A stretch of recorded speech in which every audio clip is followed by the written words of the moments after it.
Hello friends, welcome to Gurukul Jagat. तो आज की इस वीडियो में हम प्रतिशत का एक नया टाइप सीखेंगे।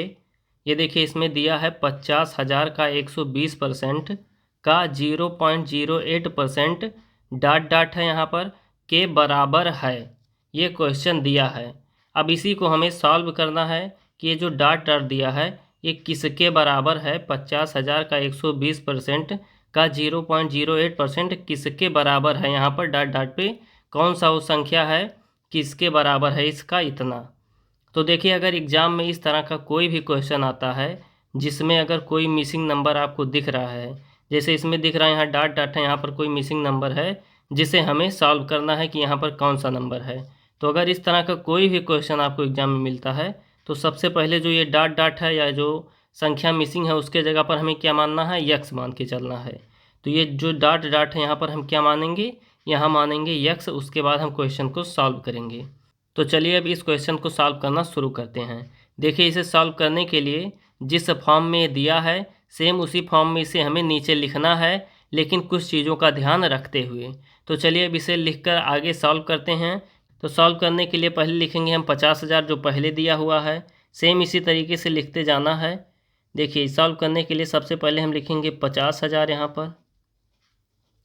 उसके बाद देखिए सवाल में क्या दिया है, 50,000 का। तो का की जगह पर हमें क्या लगाना होता है, यहाँ पर हमें लगाना होता है गुणे का निशान। इस निशान को हम लगाएंगे।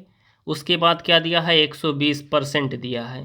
तो 120% को हम किस रूप में लिखते हैं, 120 को हम लिखते हैं 120 और बटे में क्या लिखते हैं, 100 लिखते हैं।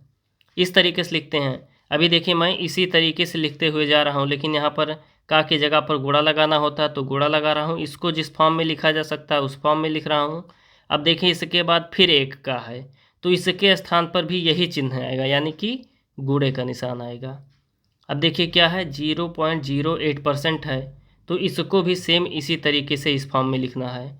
तो देखिए 0.08 ऊपर आ जाएगा और परसेंट जो है नीचे 100 के रूप में आ जाएगा। इस तरीके से ये भी हो गया। अब देखिए यहाँ पर क्या मानना था, हमें यक्स मानना था। तो ये इतना हुआ, अभी किसके बराबर है, यक्स के बराबर है। इसलिए अब यहाँ पर हम लगाएंगे बराबर का निशान। उसके बाद किसके बराबर होगा, यक्स के बराबर है तो यक्स यहाँ पर लिख देंगे। तो देखिए अब हमने इसे सिंपल तरीके में तोड़ लिया है। जिस तरह से प्रश्न दिया था उसी तरीके से हमने इसे तोड़ लिया है। अब इसे में हमें सॉल्व करना है। अगर आप इतना अच्छी तरीके से कर ले जाते हैं सही सही, तो फिर क्वेश्चन में कुछ बचता ही नहीं। इसे सॉल्व करने में ज़्यादा देर नहीं लगती।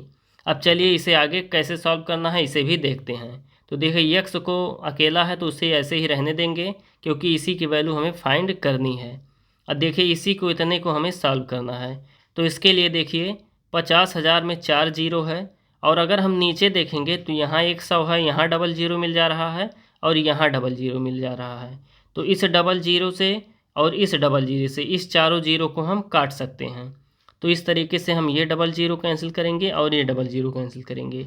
उसके बाद इन चारों जीरो को हम कैंसिल कर देंगे, क्योंकि दो दो चार हुआ और यहाँ पर 4 था। अब देखिए ऊपर बचा क्या। तो चलिए मैं सुविधा के लिए एक लाइन और लिख देता हूँ। क्या बचा है, 5 गुणे में बचा है 120, फिर गुणे में बचा है 0.08 बचा है, और बराबर क्या है, यक्स है।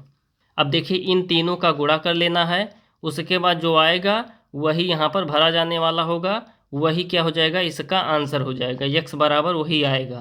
तो देखिए अगर 120 का गुणा हम 5 में करेंगे तो ये आएगा 600। आप साइड में गुणा करके देख भी सकते हैं।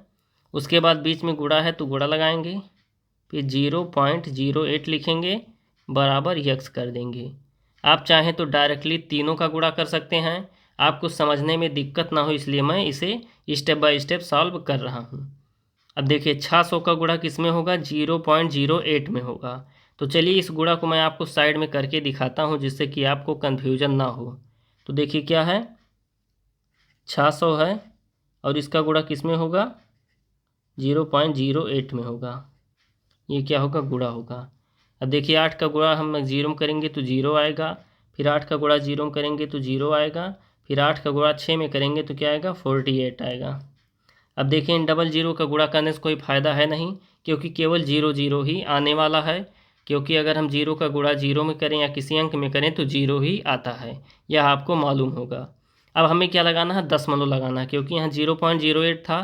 तो देखिए यहाँ पर दशमलव कैसे लगाएंगे, 1 और 2, 2 अंक के बाद दशमलव है, तो अगर हम इधर से 2 अंक लेंगे तो देखिए दोनों जो जीरो के बाद जो है 1 दशमलव यहाँ पर आ जा रहा है। इस तरीके से हमें इतना लिखने की ज़रूरत नहीं है, क्योंकि इसके बाद कोई अंक नहीं है, केवल जीरो है। हमें मतलब है तो केवल 48 से मतलब है। अब यहाँ पर 48 मिल जा रहा है, तो इस तरीके से इसका गुणा होगा इसमें, तो क्या आएगा, केवल आएगा 48 बराबर किसके होगा, यक्स के। तो यहाँ पर यक्स का मान क्या निकल करके आया, 48 आया। इस तरीके से यक्स बराबर कितना आया, 48। अब ये क्वेश्चन किस तरीके से हो जाएगा, 50,000 का 120% का 0.08% किसके 48 के बराबर है। तो इस तरीके से ये क्या हुआ, इसका आंसर हुआ। आई होप यह क्वेश्चन आपके समझ में आ गया होगा। उम्मीद है कि इस तरह का कोई भी क्वेश्चन अगर आपसे एग्जाम में पूछेगा तो वह क्वेश्चन आप बिल्कुल भी छोड़कर नहीं आएंगे, उसे अच्छी तरीके से सॉल्व करके ही आएंगे। तो अगर वीडियो थोड़ा बहुत भी हेल्पफुल रहा हो तो वीडियो को लाइक करें, ज़्यादा से ज़्यादा शेयर करें, और चैनल पर नए हो तो चैनल को भी ज़रूर सब्सक्राइब कर लें। इसी के साथ इस वीडियो में बस इतना ही, मिलते हैं अगले वीडियो में, तब तक के लिए जय हिंद।